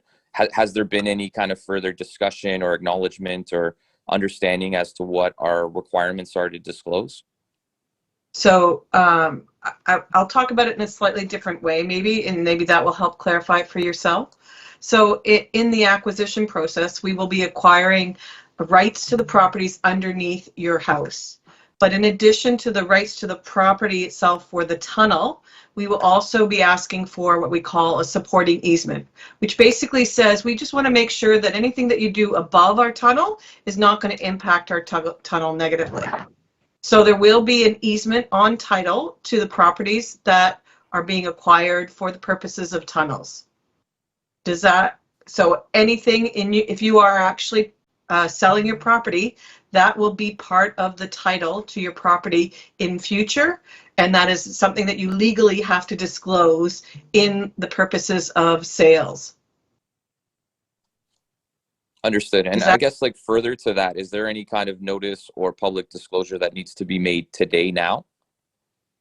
I would say that, you know, as an individual, if you were selling your property, I think it would be that would some advice that I would be getting from your real estate agent at this time.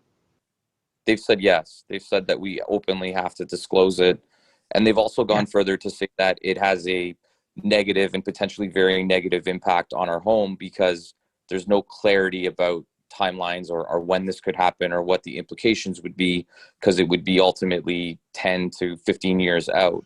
And so what it brings into question is, you know, So I can address that, Joe, if that maybe helps you a little bit, is that as far as the acquisition process is concerned, and if we're talking very specifically about the Royal Orchard community where they're private single-family dwellings that are going to have tunnels underneath them, those properties we are looking to try and advance the acquisition in mid to late 2022, so later this year. Right now, we're in the process of clarifying the property requirements, getting our information together, preparing things like appraisals. And once that work is done, we will be going back out to the landowners and talking to them directly about what our interest in their property is. And that will then give you some clarity as to what the timelines are.